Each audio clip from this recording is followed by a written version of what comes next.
صورتحال اتنی کشیدہ ہو چکی ہے کہ اب ایسا لگ رہا ہے کہ ایران ورسس امریکہ ہے، اور ایران نے تو کہہ دیا ہے کہ بھرپور جواب دیں گے، اور ایران نے آغاز کیا ہے تل ابیب سے اور وہاں پر میزائل برسا دیے ہیں۔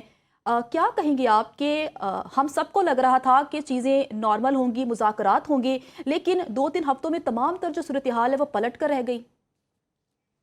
میں پہلے بھی کہہ چکا ہوں کہ ایران کے پاس کوئی بہت اچھی آپشنز نہیں تھیں اور ابھی بھی نہیں ہے، اور یہ ساری مشکل آپشنز ہیں وہ ایک بہت مشکل صورتحال میں ہے۔ وہ اپنی ڈیٹرنس جو ہے، یہ بھی میں پہلے ہی کہہ چکا ہوں کہ وہ اسٹیبلش نہیں کر سکے، جو اپنے ڈیٹرنس جو ہے، یہ بھی میں پہلے ہی کہہ چکا ہوں کہ وہ اسٹیبلش نہیں کر سکے جو اپنے میزائلز کے تھرو کوئی ایسی وہ وہاں پہ جو حالانکہ جو منظر وہاں پہ دکھایا جا رہا ہے اسرائیل میں حملے کے بعد تباہی ہوئی ہے،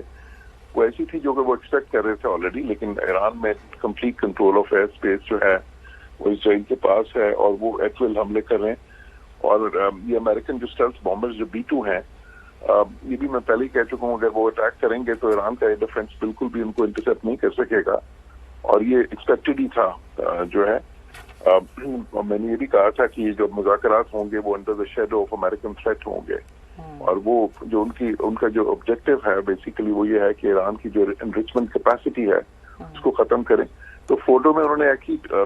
میرے خیال 12 بامبس گرائے ہیں، شاید 6 پلینس جو ہیں وہاں پہ، اور دوسری جگہ یا 6 سے 12 جو بھی نمبرز ہیں، بٹ 6 B-2 بامبرز جو ہیں وہ انوالو تھے، اور ناتانز میں وہ جو ہے وہاں پہ 2 یا 3 پلینز انوالو تھے۔ جو دوسری سائٹ ہے وہ بھی اس میں بھی کچھ deep in the ground facilities تھیں، اور جو تیسرا اصفہان ہے وہاں پہ انہوں نے کروز میزائل پھینکے ہیں اپیرنٹلی۔ تو دیکھیں جو فوٹو کی سائٹ ہے وہ 70 to 80 میٹر ڈیپ، اس میں یہ ایکسپیکٹ جو ہے اندازہ تھا کہ وہ تنصیبات ہیں ان کی۔ یہ جو بمبس ہیں جن کو جو بنکر بسٹرز کہتے ہیں، یا ان کا جو ٹیکنیکل نام ہے وہ GBU-57 جو ہے MOP، یعنی جو ہے نا میسو آرڈننس پینیٹریٹرز، تو یہ 30,000 پاؤنڈز وزنی بمب ہوتے ہیں۔ تو یہ 60 میٹر تک زمین کے اندر چلے جاتے ہیں اور پھر جا کے پھٹتے ہیں۔ اس میں کرتے یہ ہیں کہ وہ ایک بمب کو اس طرح جب کرتے ہیں پھر دوسرا بمب اسی کے اوپر پھینکتے ہیں۔ اصفہان میں یہ سمجھا جا رہا تھا کہ وہاں پہ جو انہوں نے آلریڈی افزودہ کر لیا ہے یورینیم، ایران نے وہ رکھا ہوا ہے، تو اس لیے اس پہ کروز میزائل انہوں نے فائر کیے۔ ایران کی جو انریچمنٹ کیپیسٹی ہے وہ خاصی حد تک اب تو ڈیمیج ہو گئی ہے۔ صرف یہ رہ گیا ایلیمنٹ کی کتنا زیادہ ان کے پاس وہ جو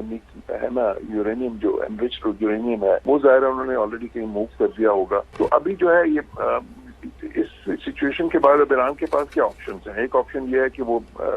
امریکہ کی جو بیسز ہیں اس ریجن میں، جو کوئی 27 کے قریب ہیں، اس میں سب سے بڑی بحرین میں ہے جہاں پہ میں امبیسڈر بھی رہا ہوں ایک وقت میں، وہاں پہ ان کا 5th فلیٹ ہے، تو اس پہ اٹیک کر دیں، یا پھر دوسری یہ ہے کہ وہ اسٹریٹ آف ہارمز کو جا کے بند کر دیں۔ اس کے مختلف طریقے ہیں، اس کو وہ کر سکتے ہیں، لیکن یہ دونوں آپشنز میرے خیال میں بہت ہی جو ہے نا خطرناک ہوں گی۔ ریپرکشنز جو ہیں وہ بہت ہی ڈینجرس ہو جاتے ہیں، اور اس لیے کہ یہ کوئی اچھی آپشنز نہیں ہے۔ اس لیے اب جو ایران پہ میرے خیال ہے وہ جو پریشر ہے کہ جو مذاکرات میں وہ کسی نہ کسی جو ہے طریقے سے اس کو اب ختم کریں گا، تو وہ پریشر انکریز کر دے گا۔ اور ایران کے اندر بھی دیکھیں پہلے بھی ایک مختلف نقطہ نظر تھا، جو صدر پزشکیان ہیں اور جو سپریم لیڈر ہیں علی خامنئی، پچھلے 2 مہینے سے جب الٹیمیٹم دیا تھا پریزیڈنٹ ٹرمپ نے، تو اس وقت سے ان کا نقطہ نظر تھوڑا سا مختلف تھا۔ جو ہے سپریم لیڈر اس کو بالکل جو ہے نا ریجیکٹ کر رہے تھے، لیکن کیان جو ہے وہ مذاکرات کرنا چاہتے تھے، کہ ان کا نقطہ نظر مانا بھی گیا۔